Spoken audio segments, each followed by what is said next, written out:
কালীঘাটের 4টি অঙ্গুলি ডানি পার, নকুলেশ ভৈরব কালিকা দেবী তার। চলিল দক্ষিণ দেশে বালি ছাড়া অবশেষে, উপনীত যথা কালীঘাটে, দেখে অপূর্ব স্থান, পূজা অতি বলিদান, দ্বিজগণ করে চণ্ডীপাঠ।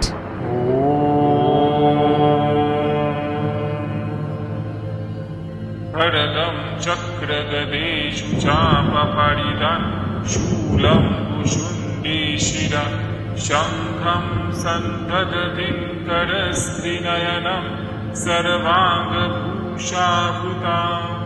नीलाश्वदुदिमास्य पाददशकं सेवे महाकालिका यामस्तौ स्वपिते हरौ कमलजौ हन्तुं मधुं कैतभम्।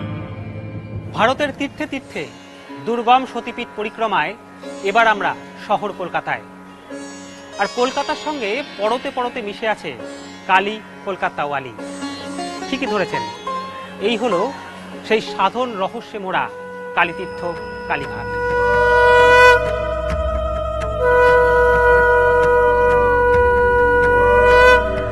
মহাপবিত্র পুণ্য পীঠভূমিতে মাহাত্ম্য, মহত্ব, পুরাণত্ব, লোকশ্রুতি চুপি চুপি মিশে রয়েছে কালীঘাটের কালীতীর্থের শিরা উপশিরায়। মনের বাসনা শ্যামা সোনমা সবাসনা বলি, মনের বাসনা শ্যামা সোনমা সবাসনা বলি, অন্তিম কালে জিহ্বা যেন বলতে পায় মা কালী কালী।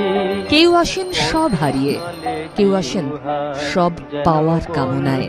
পায় মা কালী কালী, হৃদয় মাঝে উদয় হয় মা, করবে যখন অন্তর্জলি। কালীঘাট সেই বটবৃক্ষের মতো, যাকে কেন্দ্র করে আবর্তিত হয়ে চলেছে নানা ঘটনার স্রোতমালা। কালীঘাট সম্বন্ধে প্রচলিত লোককাহিনীর যেমন অন্ত নেই, তেমনি এই পুণ্যভূমি ঘিরে রয়েছে অসংখ্য সাংস্কৃতিক ও ঐতিহাসিক দলিল।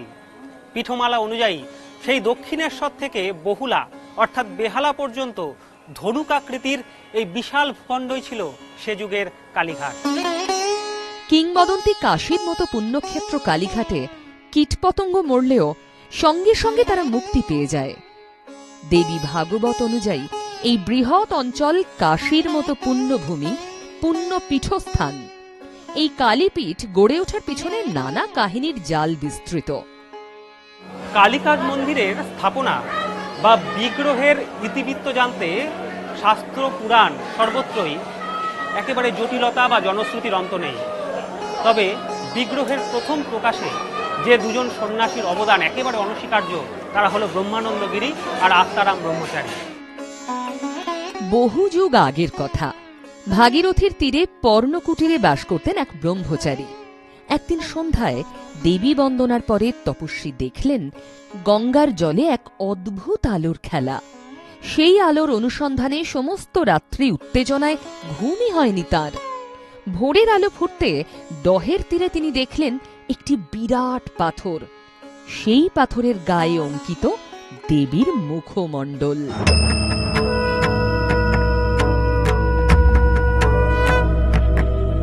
সেই বিরাট পাথরের পাশেই পড়ে আছে মানুষের আঙুলের মতো 4টে প্রস্তরীভূত পায়ের আঙুল। এই পদাঙ্গুলি থেকেই বিচ্ছুরিত হচ্ছে অলৌকিক আলোক। দেব নির্মিত মনে করে ব্রহ্মচারী পুজো শুরু করলেন সেই পাথরের। পরে দেবীর প্রত্যাদেশ অনুসারে তিনি জানতে পারেন দেবীর অঙ্গ সুদর্শন চক্রে ছিন্ন হয়ে এই স্থানে পতিত হয়। গাছের নিচে একটি অগ্নিকুণ্ড জ্বালিয়ে রাখতেন আত্মারাম ব্রহ্মচারী। তবু মায়ের দেখা নেই। বহু তপস্যায় তার দেহ জীর্ণ হয়ে ওঠে, তবু মা দেখা দেন না।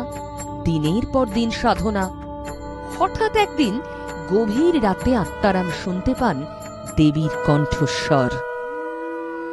দেবী তাকে বলেন, আত্মারাম, তোমার তপস্যায় আমি তুষ্ট।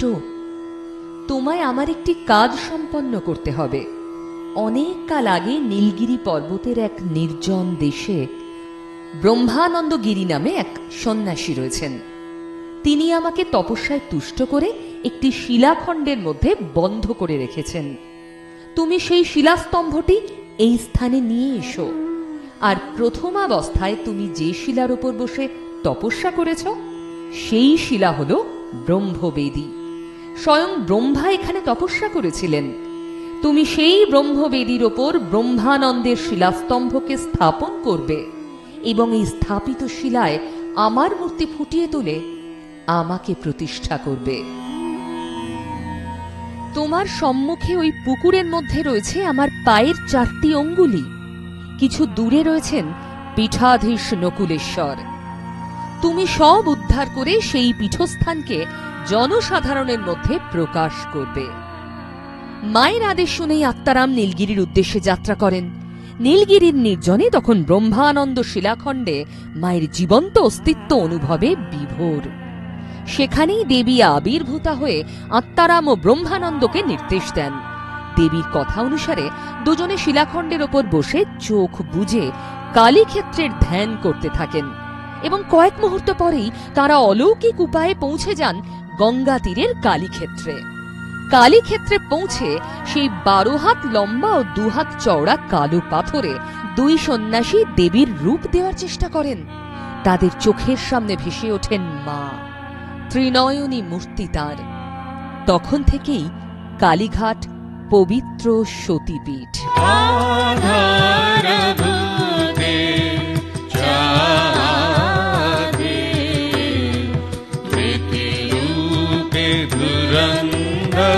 ধ্রুবে ধ্রুবপদে ধীরে জগদ্ধাত্রী নমস্তুতে।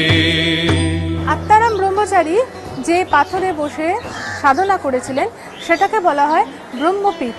সেই ব্রহ্মপীঠের ওপর এই ব্রহ্মানন্দগিরির স্থাপিত মূর্তি, যে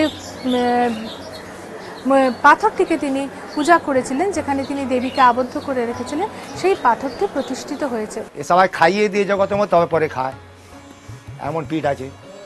আর এনার নাম স্মরণে গেলে যে কোনো বিপত্তি কাজ হলেও এমনি কেটে যায়। তার তান্ত্রিক পূজা করা না, ঠাকুর মশা ধরুন ইয়া না ধরুন, ওনাকে দর্শন করলেই অতিপূর্ণ। দেবীর নির্দেশে হ্রদের জল থেকে সতীর যে প্রস্তরীভূত পদাঙ্গুলি তুলে এনেছিলেন ব্রহ্মানন্দ ও আত্মারাম, তার ওজন 6 সের। বিগ্রহের নিচে একটি বাক্সের মধ্যে এই পদাঙ্গুলি আজও সযত্নে রক্ষিত।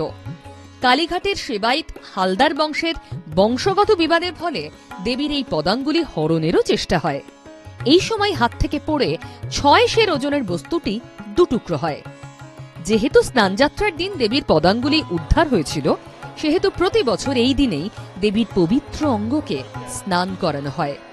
সেবাইত বংশের বয়োজ্যেষ্ঠগণ চোখে কাপড় বেঁধে সেদিন গর্ভমন্দিরে প্রবেশ করেন এবং দেবীর পবিত্র অঙ্গ কুঠুরি থেকে বের করে মধু জল দিয়ে স্নান করান।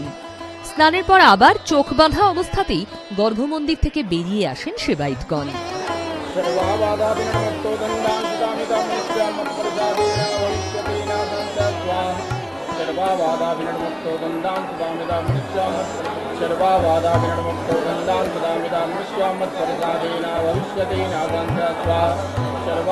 পুণ্যতীর্থ, ভক্তি ভরে প্রার্থনা, মায়ের পায়ে অর্পিত জীবন। মায়ের কাছে আবদার করলে মা নাকি ফেরান না, তাই দূর দূরান্ত থেকে পুণ্য লাভের আশায় ছুটে আসেন মানুষ। আমার চেতনা চৈতন্য করে দে মা, চৈতন্যময়ী। মনে হয় যেন এই আমার আশ্রয়স্থল, মায়ের চরণেই আমার মুক্তি। মা চৈতন্যময়ী, তোর ভাব সাগরে ভেসে আমি, তোর ভাব সাগরে ভেসে আমি হব মা তোর পদাশ্রয়ী। আমার চেতনা চৈতন্য করে দে মা, চৈতন্যময়ী। মায়ের কাছে আসি, কেন জানি না একটা অদ্ভুত মনে শান্তি পাই, শক্তি পাই। মা তো আমাদের শক্তি রূপিণী। একটা কোথা থেকে একটা যেন শক্তি চলে আসে। মাকে সেই সবকিছু মনের কথা বলি, শান্তি পাই, সবার জন্য প্রে করি। 51 পীঠের সবচেয়ে শ্রেষ্ঠ পীঠ। এখানে মাকে খুব প্রাণ করে চাইলে সব কিছুই পাওয়া যায়। ভবানী দাস চরণ বলে একজন এসেছিলেন মাকে শাখা পড়াতে, তখন এসে এক কুমারী বেশে মা শাখা পড়েছিলেন, বলেছিল যে আমার বাবারা ভেতরে পুজো করছে। যখন ওই শাখাওয়ালা বাবার জন্য পুজো করতে যায়, জিজ্ঞেস করে যে আপনার মেয়ে শাখা পড়েছে, আমার পয়সাটা দিন। তখন বলে আমাদের তো কেউ নেই, কোনো মেয়েটে নেই, এই মাই এই রূপ ধরে এসছে, কুমারী রূপ ধরে, সেই রূপ ধরে বেশ করে মায়ের এই মূর্তি। কালীঘাটের মূল পুজো মূলত 8টি। দীপান্বিতা অমাবস্যার রাতে কালীঘাটে কালী পুজো হয় না, হয় ধনলক্ষ্মীর আরাধনা। মা দক্ষিণেশ্বরী এই বিশেষ দিনে পূজিতা হন লক্ষ্মী রূপে। প্রাচীন শাস্ত্রীয় রীতি মেনেই কালীঘাটের মন্দিরে মাকে কালী রূপে পূজন না করে ধনলক্ষ্মী রূপে পুজো করাই রীতি। প্রাচীনকাল থেকেই তা হয়ে আসছে, আজও তা বিদ্যমান। দীপান্বিতা অমাবস্যা তিথিতে মাকে দুপুরে ভোগ হিসেবে নিবেদন করা হয় সাদা ভাত, পোলাও, 5 রকম ভাজা, শুক্তো, 5 রকম মাছ, পাঁঠার মাংস, চাটনি, পায়েস এবং মিষ্টি। সন্ধ্যায় মাকে গাওয়া ঘিয়ের ফুলকো লুচি, 5 রকম ভাজা এবং মিষ্টি সহযোগে ভোগ দেওয়া হয়। এই শীতল ভোগের সঙ্গে সংযোজন করা হয় নারকেল নাড়ু, গুড় মাখানো খই, কদমা, বাতাসা, তিলের নাড়ু।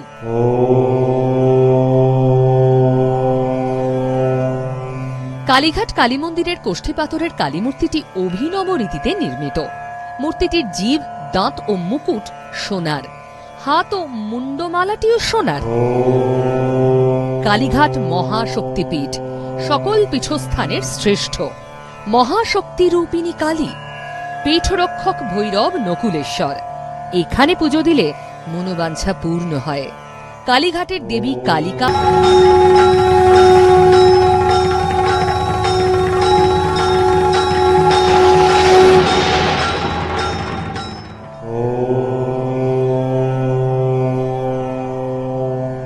जुगद्दायं महादेव दुःखंगुष्ठं पदोनम नकुलीशः कालीपीठे दुःख पदांगुली सूच मे सर्वसिद्धिकारी देवी कालिका तत्र देवता। ইনি হচ্ছেন কালীঘাটের শক্তিপীঠের ভৈরব, নকুলেশ্বর ভৈরব। এই আত্মারাম ব্রহ্মানন্দ, যারা স্বপ্নাদেশের বলে মাকে পায়, মায়ের জ্যোতি দেখতে পায় এবং মায়ের আঙুল ওরা পেয়েছিল। পরবর্তীকালে তাদেরই স্বপ্নাদেশ হয় যে আমার অঙ্গকে রক্ষা করার জন্য আমার ভৈরব এখানে রয়েছেন, তোমরা তাকে বার করো। তখন সে বলে যে আমরা চিনব কীভাবে? তখন তাকে বলা হয় যে তুমি গিয়ে দেখো গরুর মাঠ থেকে অনবরত দুধ পড়ছে এক জায়গায়, সেই জায়গায় তোমরা দেখবে নকুলেশ্বর। তখন তারা এসে সেই জায়গাটাকে ডিমার্কেশন করে বা চিনে এখানে নকুলেশ্বরকে বার করে। নকুলেশ্বরের মন্দির ছাড়াও কালীঘাট কালী মন্দিরের সঙ্গে শ্যাম রায় রাধাকৃষ্ণের মন্দির ওতপ্রোত জড়িত।